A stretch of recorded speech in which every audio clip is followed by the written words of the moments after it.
Dia, adjoint au maire de la commune de Malika. nag bu ñu amee occasion bu mel nii je crois signé ak ñoom benn convention loolu day wane ni ku ci nekk fàttewoo li nga xamante ni mooy rôle bi nga war a jouer surtout nag ci wàllu environnement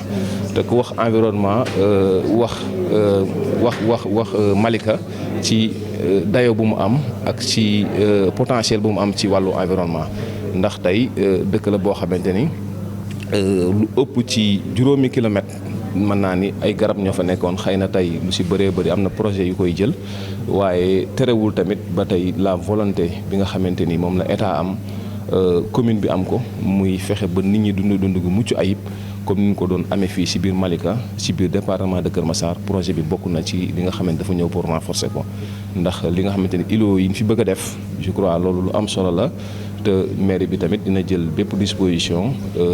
lëkkaloo ko ak Eaux et Forêts lëkkaloo ko aussi ak le conseil départemental pour relever défi bi nga xamante ni mu ngi xaar ci wàllu environnement mooy fexe ba nit ñi dund gu mucc ayib par rapport ak menaces yi nga xamante ni moo am muy le réchauffement climatique ndax tey épargné wul kenn tey ku gis bu nawet amee ndox mi ni muy baree waxtu tàngoor dem na ba dugg ci waxtu seddaay daanaka sax amatul donc yooyu yëpp nag ay alerte la yoo xamante ni nit war na jóg en tout cas jouer rôle pour jéem a wàññi loolu wala pour jéem a freiner loolu tey convention bi ñu def nag daanaka génnul cadre boobu génn lu dul fexe ba nitu Kër Massar wala nitu le monde entier parce que garab bi ñu jëmbat jeexital gi muy am daf ko am pour le genre humain mais daf ko am pour tout l'écosystème donc moo tax projet bi daal en tout cas c'est un projet humanitaire moo tax bëgg nañ ñëpp ñu dugal ci seen loxo comme ni nga xamante ni mairie bi noonu la ci lëkkaloo ak service yi ñuy wax sànq.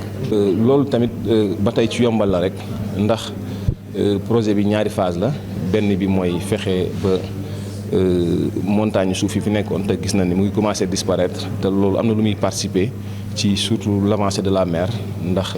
géej gi ñëpp xam nañ ni. surtout ci côté Atlantique bi moom gis nañ ni mu ngi def ay ravages yu mag a mag tey fexe bu dune yooyu dañ koy stabiliser ba du mën a en tout cas du mën a géej gi du mën a bàyyi ko fa mu nekk ñëw ci dëkkuwaay yi je crois li nga xamante ni moom lañ fa bëgg a def muy ay îlots verts bokk na ci li koy renforcement boobu nag dafa ànd ak jàppale ci ay wàllu moyen looloo tax commune bi jël lu toll ci ay 2 hectares ou plus jébbal ko ànd ko Eaux et Forêts aussi jébbal ko femmes yi pour ñu mën fa def pépinière mooy 2 hectares yi nekkee sunu ndeyjoor waaye également tamit yeneen espace yi ñu fi gis yëpp muy le foyer des jeunes ci ginnaaw fas yéene nañ jox leen ko itam pour ñu mën fa def pépinière bi mais di woo aussi écoles yi parce que tamit ñoom am nañ rôle bu am solo bu ñu war a jouer ci projet bi mooy fexe ba dugal ci seen loxo mais également tamit ñu tàggat leen ci wàllu environnement. voilà maa ngi doon wax ci wàllu pépinière yi ndax convention bi itam laaj na commune bi dugal ci loxoom ci wàllu moyen nag bi ci jiit mooy créer cadre bi waaye tamit fexe ba ñëpp dugal ci seen loxo te loolu gis nañ ni tey ndaje bi bi nga xamante ñu ngi xaatim convention bi délégué de quartier yi kenn desul les acteurs communautaires kenn desul les conseils municipaux aussi am nañ fii une forte représentativité gis nañ daal en tout cas loxo yi nga xamante ni muy loxoy dëkk bi ku nekk fas yéene see dugal def ko mbiram ba nga xamante ni dina atteindre suñuy objectif mooy yi ci dooleeku nag mooy ut ay espace yoo xamante ni fa lañ mën a defee pépinière yi te loolu commune bi cité na ay sites yu bari yoo xamante ni dinañ ko teg ci loxoy Eaux et Forêts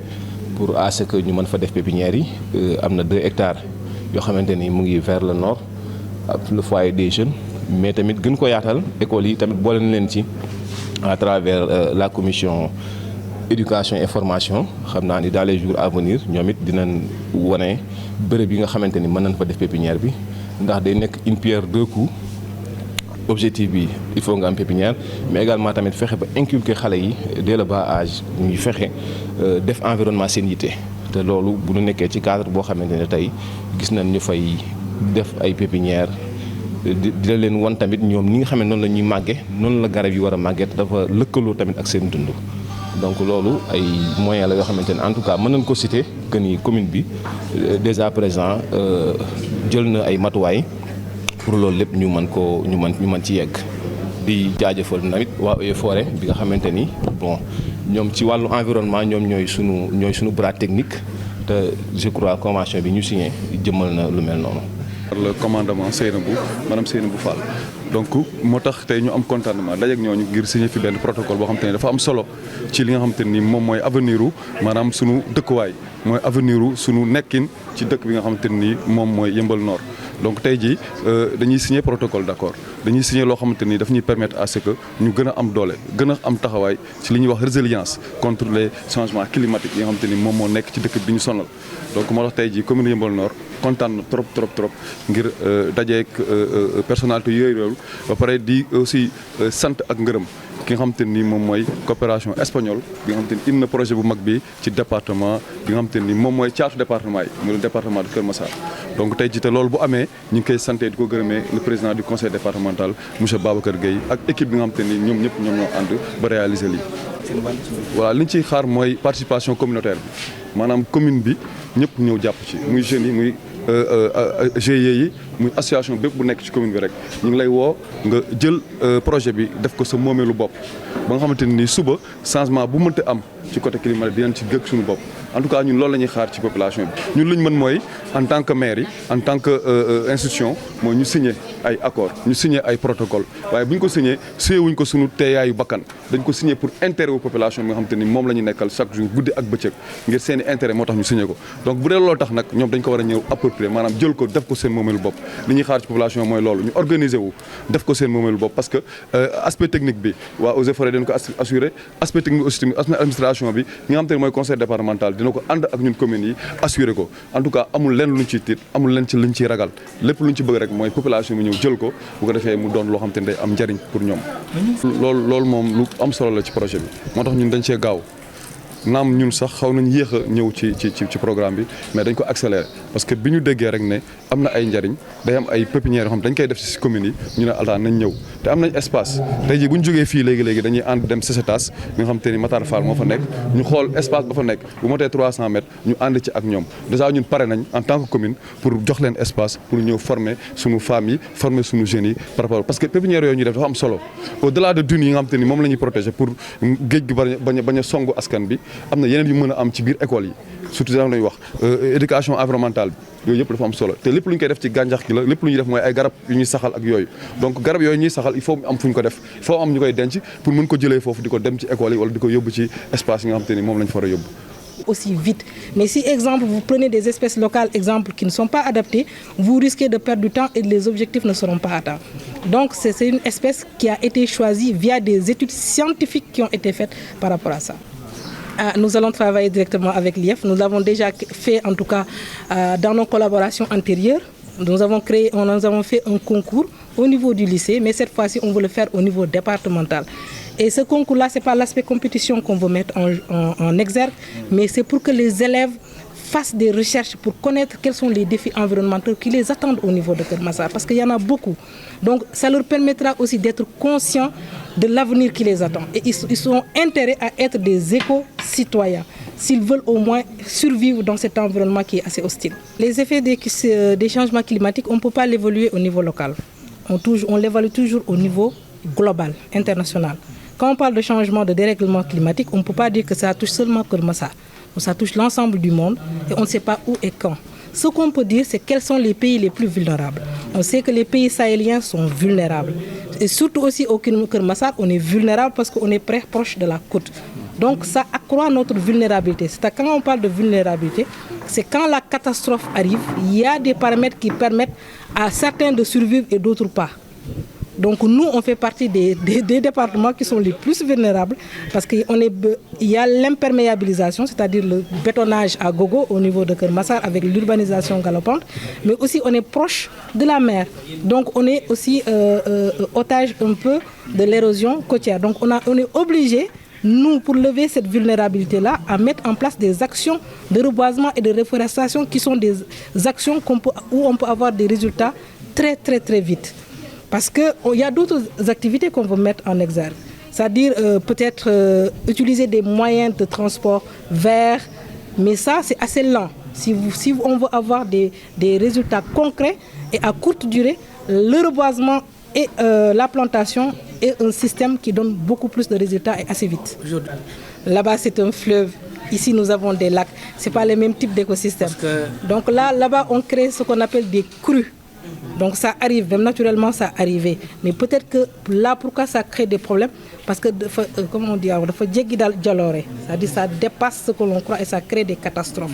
Mais ici, ce qu'on peut craindre, nous, ici à Keur Massar, ce n'est pas le problème des crues. C'est l'érosion côtière avec l'avancée de la mer, mais aussi les inondations face à l'imperméabilisation des terres avec le bétonnage à tout vent, avec les routes, avec les maisons et autres. L'eau ne peut pas ruisseler et entrer normalement pour atteindre la nappe phréatique. L'eau stagne et c'est ça qui crée les inondations. Quelles sont les solutions préventives? Préventives, c'est de reboiser des arbres. Les arbres sont des collecteurs naturels d'eau pour aller directement au niveau de la nappe phréatique ou aller directement au niveau des bassins versants. tey fii ci Yeumbeul Nord tàmbali nañ ko sax ci suba ndax ci suba dañu njëkkee Malika ngoon gi ñu ñëw fii ci Yeumbeul Nord mais li ñu fi def mooy signature convention entre commune bi ak le service des eaux et forêts parce que yàlla dafa dogal conseil départemental bi am benn projet bu ñu tuddee projet de réhabilitation et de stabilisation des dunes sur le littoral nord maanaam dañuy fixer jëmbat ay garab ay filao ci plage bi pour fixer dunes yi su ko defee dunes yooyu bu ñu leen fixer géej gi dootul mën a avancer ngelaw liy jóge ci géej gi tamit dootul mën a song kër yi di yàq matériel bi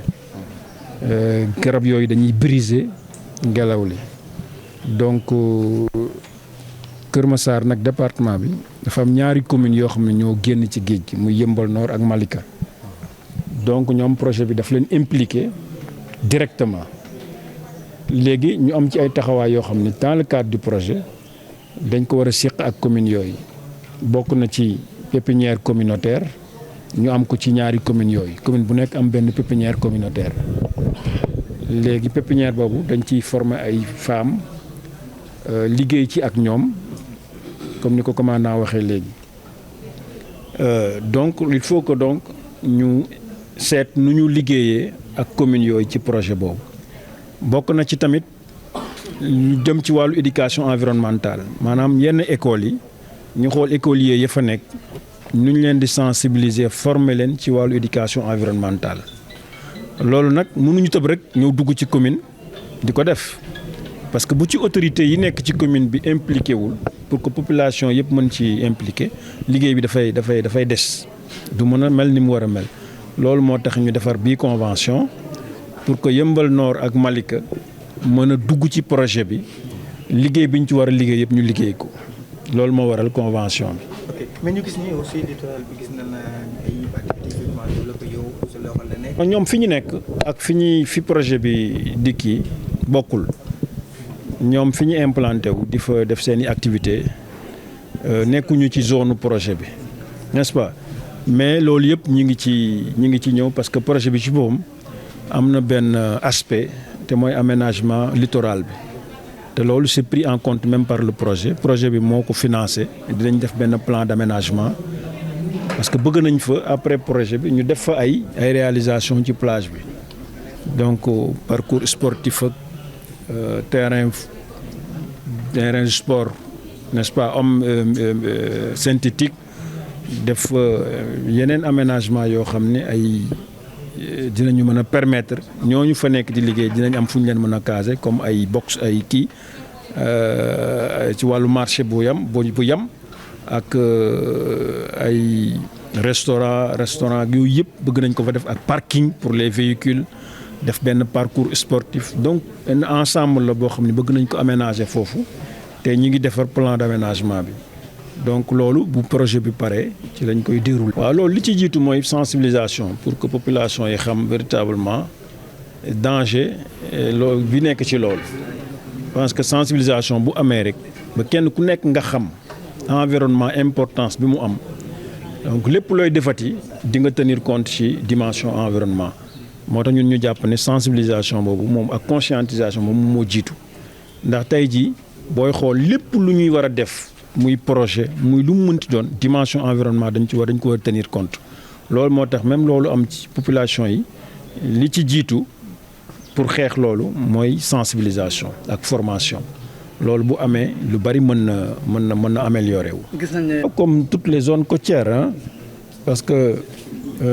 changement climatique dafa ànd ak ay effets yi bokk na ci l'avancée de la mer ak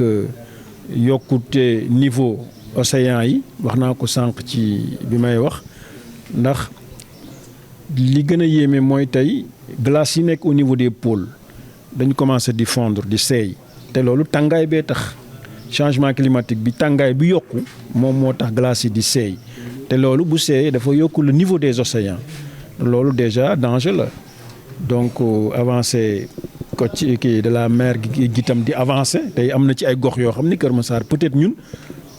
amaguñ connaître dundaguñu phénomène boobu parce que amaguñu ay kër yu sës ci kii bi mais boo demee Sénégal ci yenn gox yi ay Ndar ay Tëngéej ak yooyu di nga gis déjà